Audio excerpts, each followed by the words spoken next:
A football player missed the most important penalty of his life.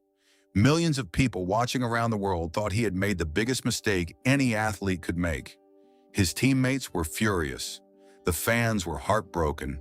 The commentators called it unbelievable. But just a few minutes later, when the truth came out, everything changed. Because that penalty wasn't a mistake. It was a choice. A choice that turned an ordinary football player into someone the world would never forget. This is the story of Sam, a boy who grew up with nothing but a dream and discovered that sometimes the greatest victories have nothing to do with lifting a trophy. Let's go back 10 years, back to a small neighborhood where every dream seemed impossible. Sam was only 14 years old. He lived with his parents in a tiny house on the edge of the city. His father worked long days as a construction laborer. His mother earned just enough money as a seamstress to keep food on the table.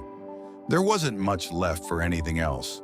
But every afternoon, as soon as school ended, Sam ran to an empty dirt field behind his neighborhood. That field became his stadium. Its broken fences became cheering crowds. Its dusty ground became the grass of a World Cup final. His football wasn't even real anymore. It was an old plastic ball covered with tape after years of use. And because his family couldn't afford football boots, Sam played barefoot. Every kick left another bruise. Every sprint opened another blister. By sunset, his feet were often bleeding. Yet somehow, the smile never disappeared from his face. To Sam, pain was temporary. Dreams were forever. The neighbors didn't understand. One evening, an old man watched Sam training alone and shook his head. "Your boy is wasting his time," he told Sam's father. "Football won't feed your family. You should send him to work." Sam's father looked toward the dusty field where his son was still chasing the ball under the fading sunlight. Then he smiled. "I couldn't follow my own dream," he said quietly. "I'm not going to take his away." Sam never heard those words, but they would shape the rest of his life. A few weeks later, everything changed. A local youth tournament was being held nearby. Sam wasn't supposed to play. His team already had enough players. Only moments before kickoff, one boy became ill. The coach looked around desperately. "Sam, you're in." Sam's heart started racing. This wasn't just another match. For the first time, someone important was watching. Standing beside the field was a talent scout from one of the country's biggest football clubs. For 90 minutes, Sam played as if his entire future depended on it. Maybe it did. He chased every ball. He never stopped running. He helped his teammates. He defended. He attacked. And although he scored only one goal, his determination stood out more than anything else. After the final whistle, the scout walked straight toward him. He didn't ask about the goal. He didn't ask about statistics. Instead, he looked down at Sam's bare, bruised feet. Then he smiled. "Kid, you've got something special." Sam lowered his head. "I don't even have football boots." The scout placed a hand on his shoulder. "Boots can be bought. Heart can't. Talent opens the door, but character is what keeps it open." Those words stayed with Sam for the rest of his life.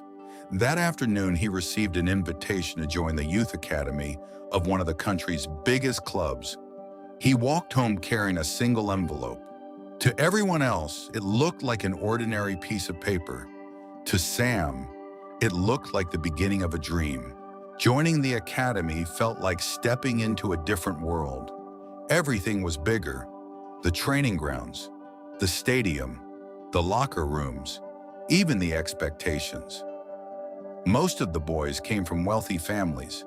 They wore the newest boots. They carried expensive sports bags. Some even had private coaches training them after practice. Sam arrived carrying an old backpack his mother had sewn back together more than once. His boots were secondhand.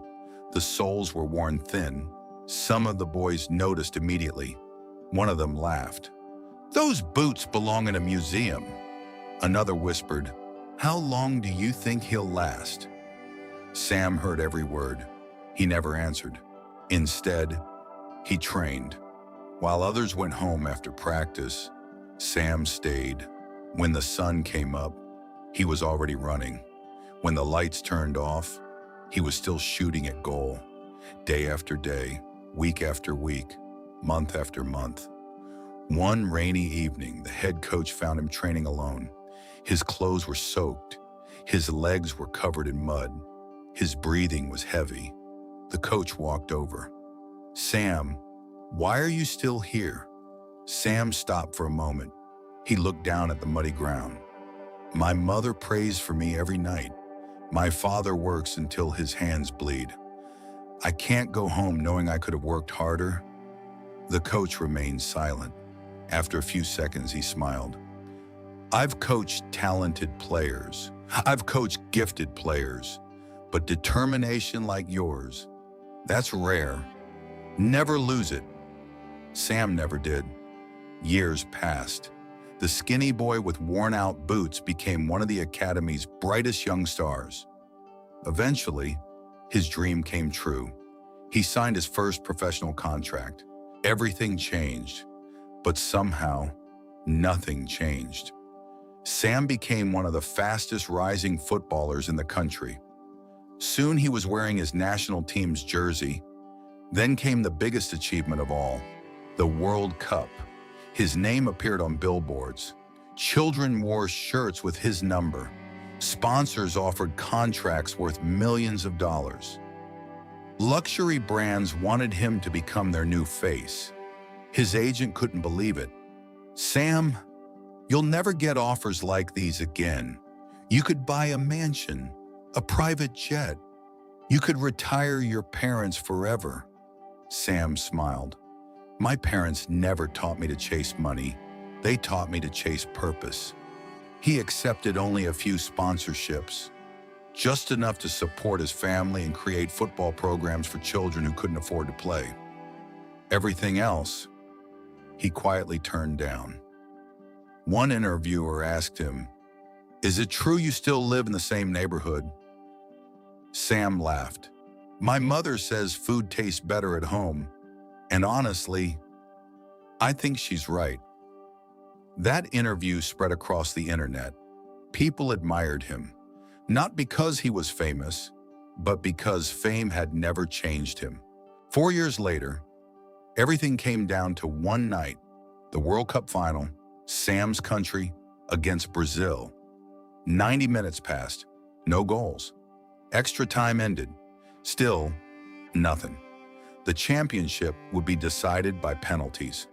One by one, the players stepped forward. Each kick carried the hopes of millions. Then came the final penalty.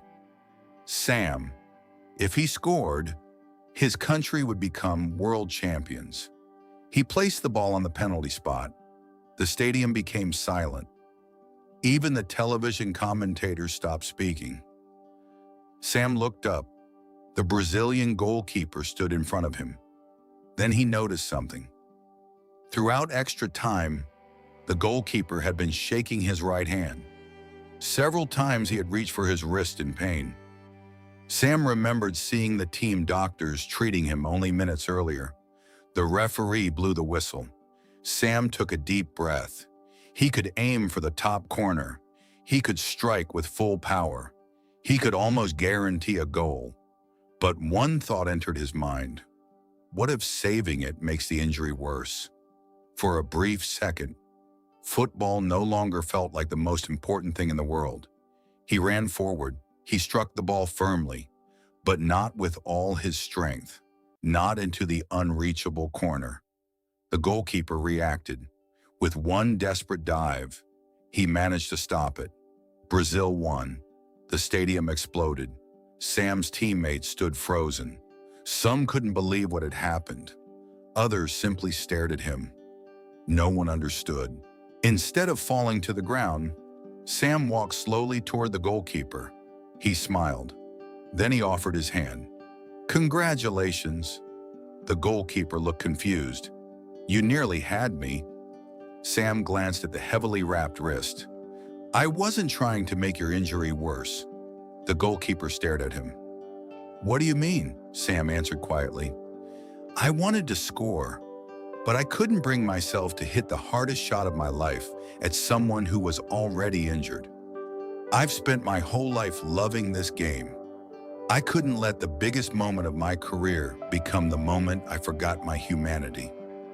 For several seconds, neither man spoke. Then the goalkeeper embraced him. Tears filled his eyes. "I've played against incredible footballers, but tonight, I met an incredible human being." The cameras captured everything. Within hours, the video spread across the world. Millions watched it. Millions shared it. People argued about football, but almost everyone agreed on one thing. Sam had reminded the world that kindness still mattered. A few days later, a journalist asked Sam one final question. "If you had another chance, would you do anything differently?"